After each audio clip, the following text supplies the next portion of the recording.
At the back of my house, there's a birch tree. Its trunks and branches covered in lichen. Soft pastel green, almost chalky in colour.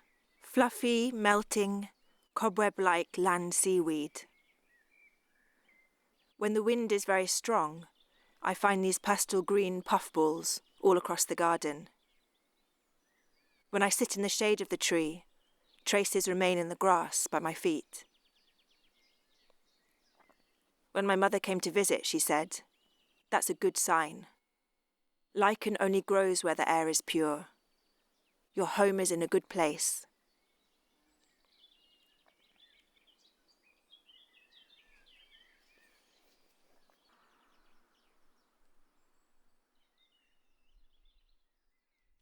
Welcome to the workshop Shared Organism.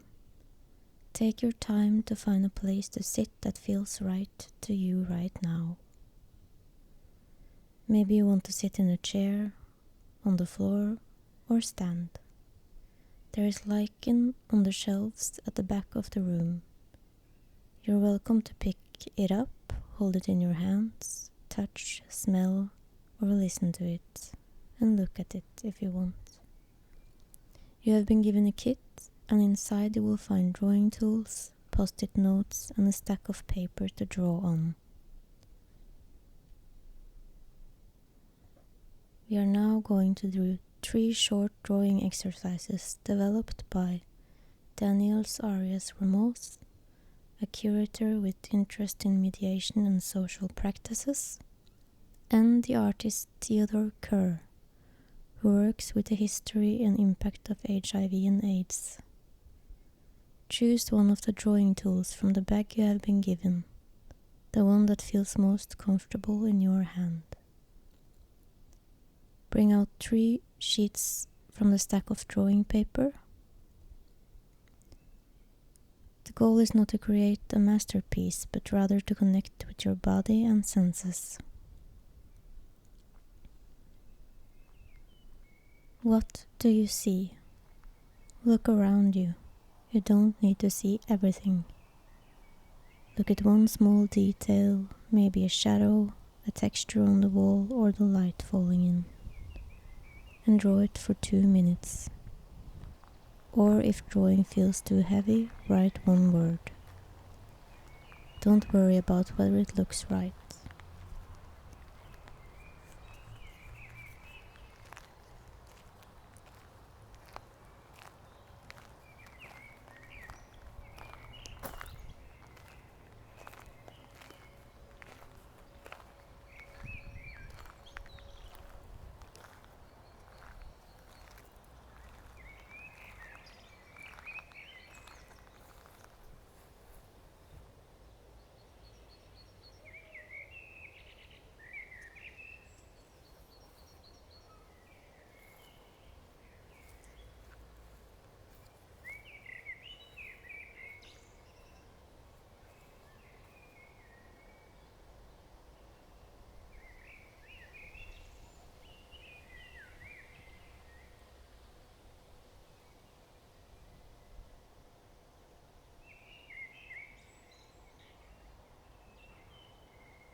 And what do you hear?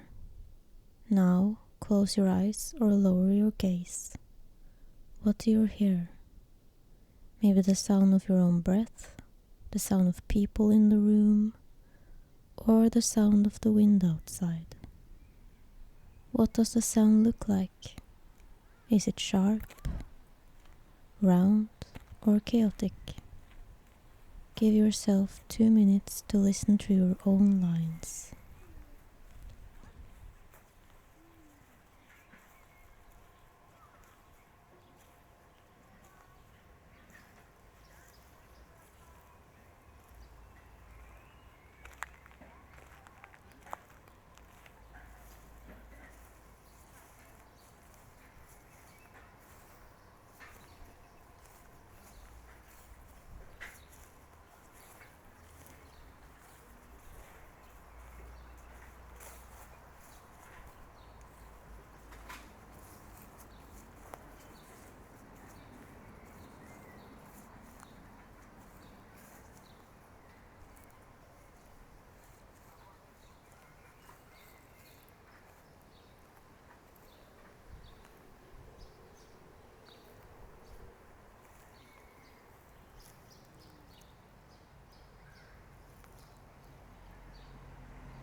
And what do you smell?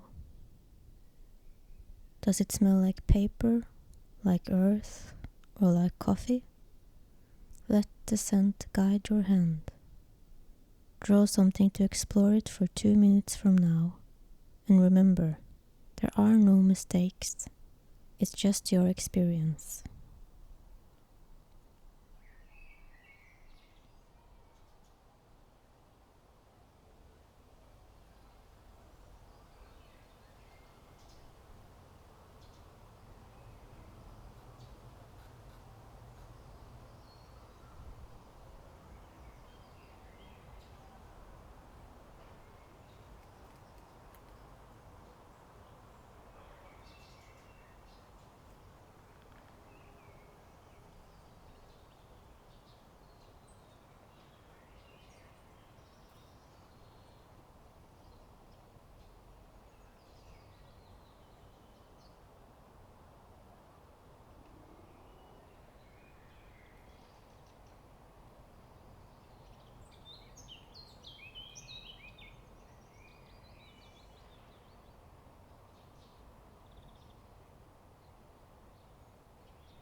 As I am recording this, I am in northern Norway. It's the very beginning of May. I am out walking in the forest that seemed so vast when I was little. I am hunting for lichen in various forms.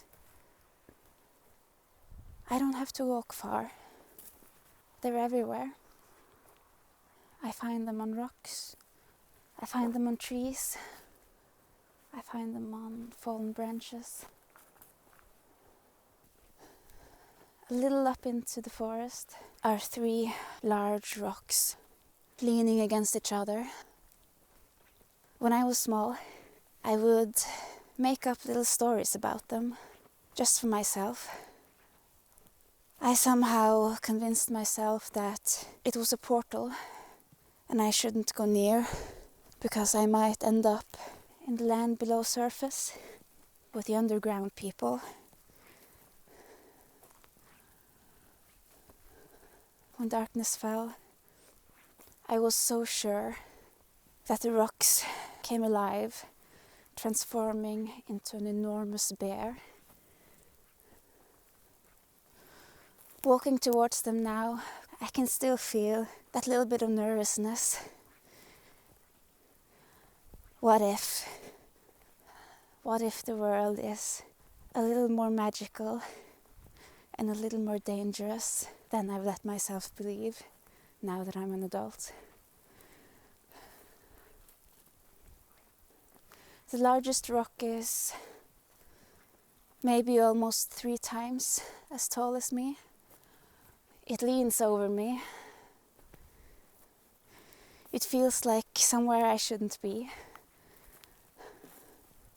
Between 2 of the rocks, as they lean against each other, there is what does seem to be like a little path that leads into the darkness.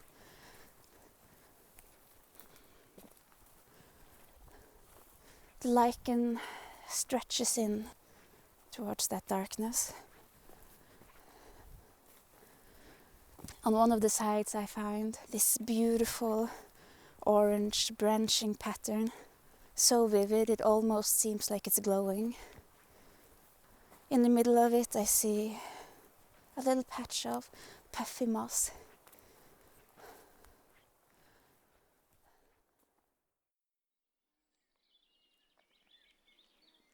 One weekend last year I was in Oslo and I met a friend for breakfast at his favourite vegan cafe. I was feeling unknown and misunderstood, so was looking forward to being with a good friend. I remember my smile when I saw him coming. He brought with him a little green plastic bag that he handed over to me. Inside were 2 things to eat. One was a jar of pesto he'd made with his family from dandelion leaves collected in their garden. The other was a book. I bought one for you and one for me, he told me. I think it's something we'll both like.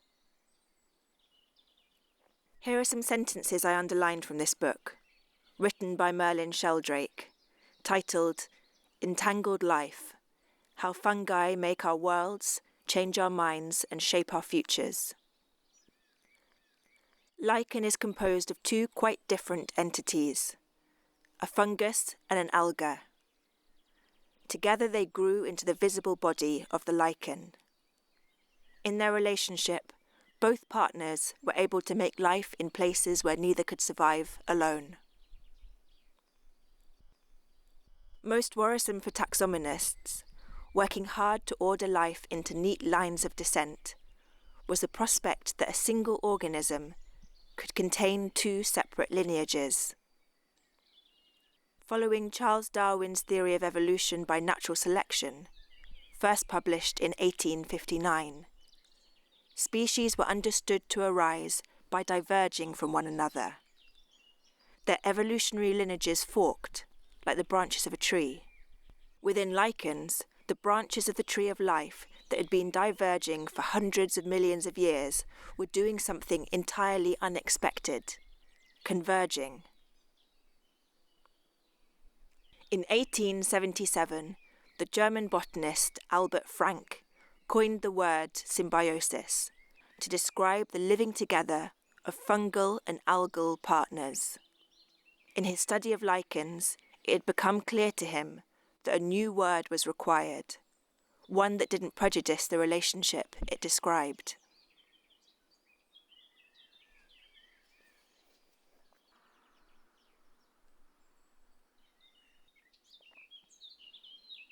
Lichens are places where an organism unravels into an ecosystem, and where an ecosystem congeals into an organism. They flicker between wholes and collections of parts. Shuttling between the 2 perspectives is a confusing experience. The word individual comes from the Latin, meaning undividable. Is the whole lichen the individual? Or are its constituent members, the parts, the individuals? Is this even the right question to ask? Lichens are a product less of their parts than of the exchanges between those parts. Lichens are stabilized networks of relationships. They never stop lichenizing. They are verbs as well as nouns.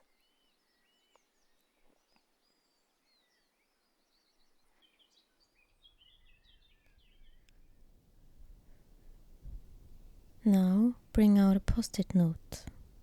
Think of yourself in relation to others. Which parts of you show up when you're with other people? Write down some short notes for 2 minutes.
take out one or more post-it notes or sheets of the drawing paper.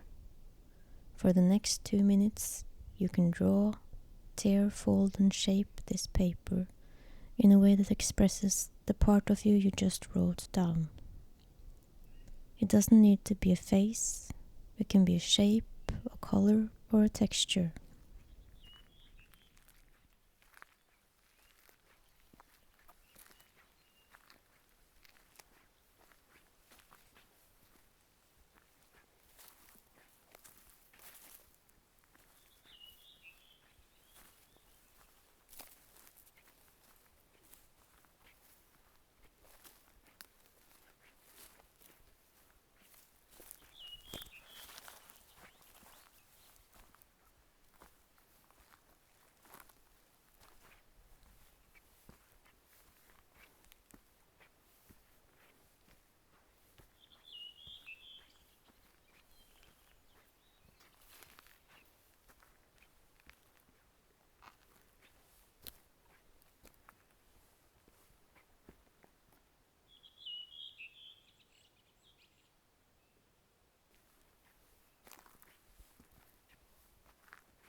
As I'm walking, it starts snowing. Everything goes very silent. The wind stops. Everything seems soft. Suddenly I can hear my own heartbeat, slightly fast. I notice that the lichen on the trees, they only grow on one side, and I wonder why. And then I pass a low branch with what we used to call träskjegg, and I have to take a picture.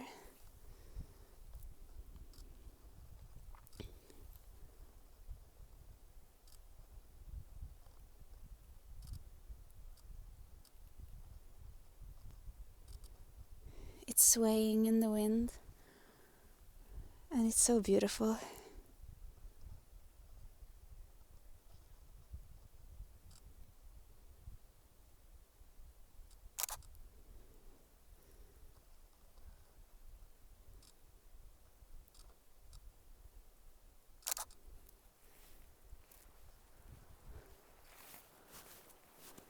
There's a large, low rock in the distance.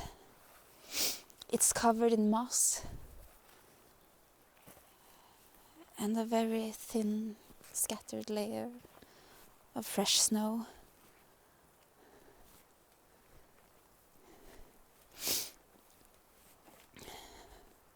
I am somehow transported back to childhood, and I'm almost convinced that it's a sleeping bear overwintering for how many years does it take to grow a layer of moss on your back?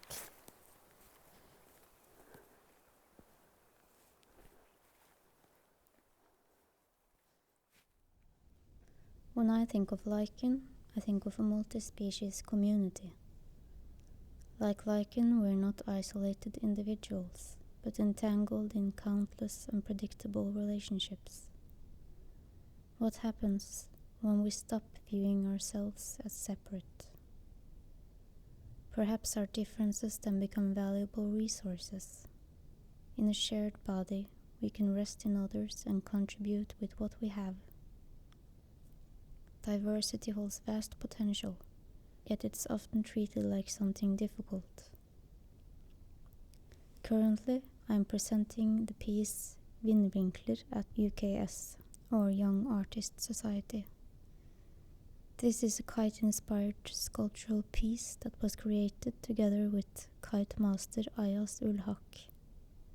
He made a skeleton for the kite with materials such as bamboo and glass fiber. I made its sails from grass, recycled paper, lithographic prints and beeswax, forming a translucent symbiosis resembling skin. It is shaped as an axle connecting two wheels, a choice that reflects how this project also is an exploration of my roots in the traveler culture.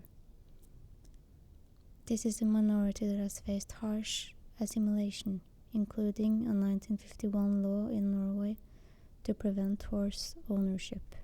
That was an important part of many travelers' lives. Through the wheel-shaped kite, I attempt to let the journey continue through the wind. The work emerged from a diverse community of human and more than human encounters, and this is what has made it a living organism. The title Vindvinkler reflects the entanglement of the four elements, earth, water, fire, and air in the process, to the four cardinal directions and the complex reality of belonging. Throughout the process behind this work, I have become increasingly aware of how it seems like the things that are not so easy to define or control seems threatening to some people. It has helped me open my eyes to what the chronic illness I have and what belonging to a queer minority actually means. I believe the responsibility to build multi-species communities lies first and foremost with those who hold power and privilege. Safety is a privilege, and I think often the steadiness we admire in each other masks anxiety. The capacity to hold space for the unknown cannot be a burden on the marginalized. It falls on the privileged to expand their inner tolerance. They must endure the discomfort of shifting the weight. They must sit with the unknown so that those pushed to the brink can finally breathe. Only when we can collectively tolerate the friction of difference can we build structures that truly reflect the multi-species reality we inhabit.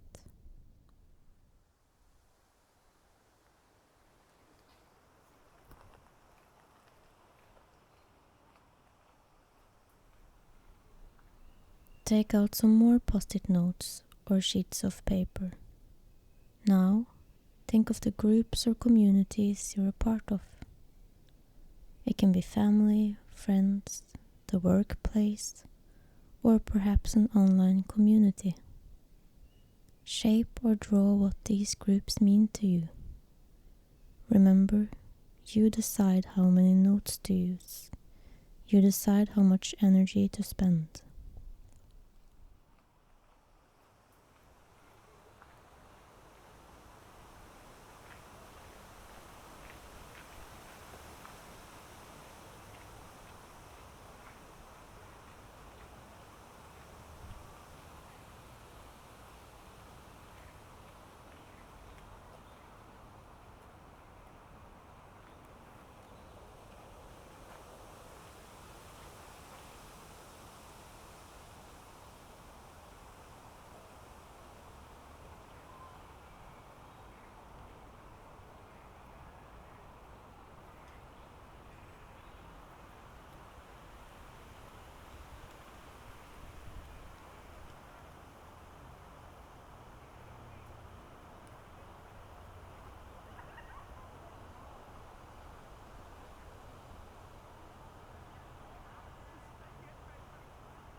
I was a lonely child. I didn't quite realize it because I found friends in books and fairy tales and my imagination, and I enjoyed solitary activities. But I always had this feeling or inner knowledge that I was a little bit different from most people. Now, of course, I know that that difference is autism, but it took many years to figure that out. My family likes telling stories of when I was maybe too young to remember even. I would bring my little lawn chair, my child-sized lawn chair, pink, I think, and I would put it out on the lawn, and I would sit there, and I would talk to the birds.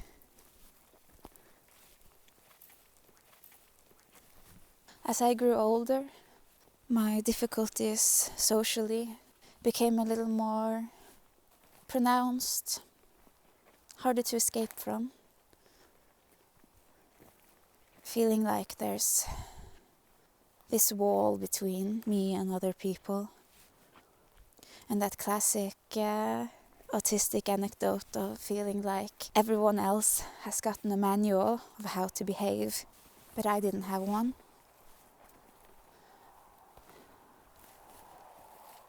After the diagnosis, everything became clearer. It was like getting handed that manual that I had been missing for so long. One that's slightly different, of course.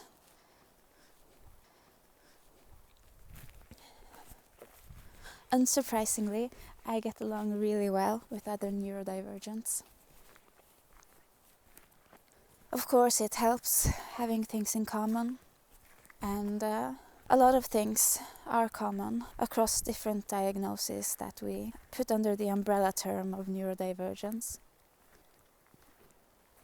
As we get to know ourselves and our strengths and weaknesses, we also see them in other people. And I've been thinking about how none of us are supposed to be alone. And by us I mean all human beings, perhaps all living organisms. We all live in some sort of symbiosis. We support each other, we form these little communities, not unlike the various organisms living on that rock.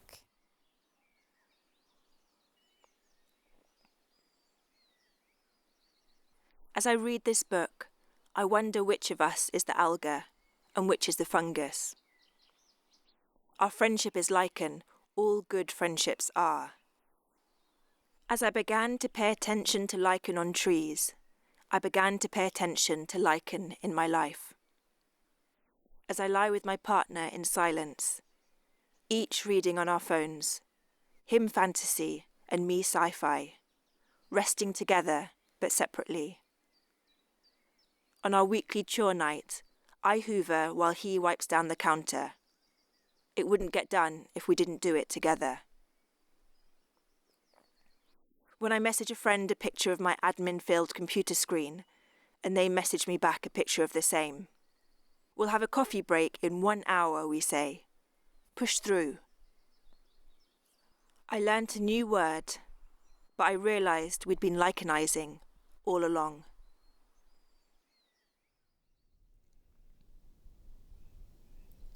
Now you have several small parts of yourself and your communities in front of you. In this final exercise, we are going to put these notes together in one shape or image, a shared organism. Place your notes together in a way that feels right. Connect them to each other.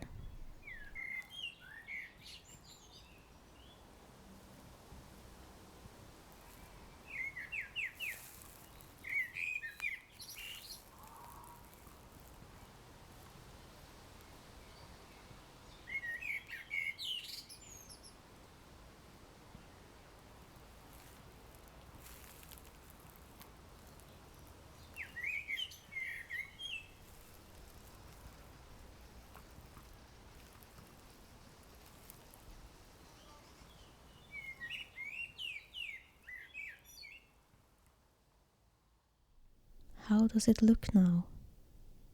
Does it look chaotic? Does it look harmonious? Is there something here that surprises you? And does it matter?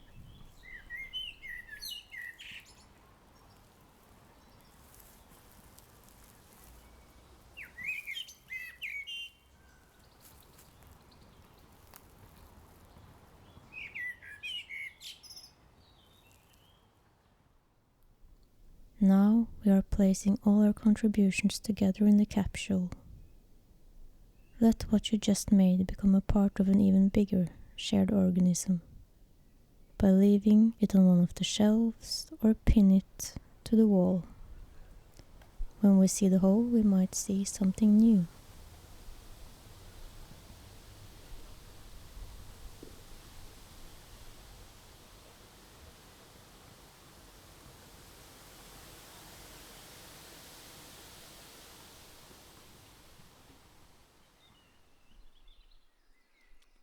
The dominant narrative in the United States and Western Europe, since the development of evolutionary theory in the late 19th century, was one of conflict and competition, and it mirrored views of human social progress within industrial capitalist systems.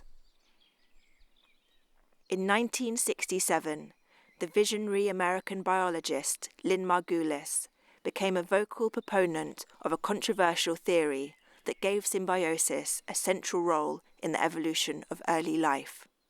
Margulis argued that some of the most significant moments in evolution had resulted from the coming together and staying together of different organisms.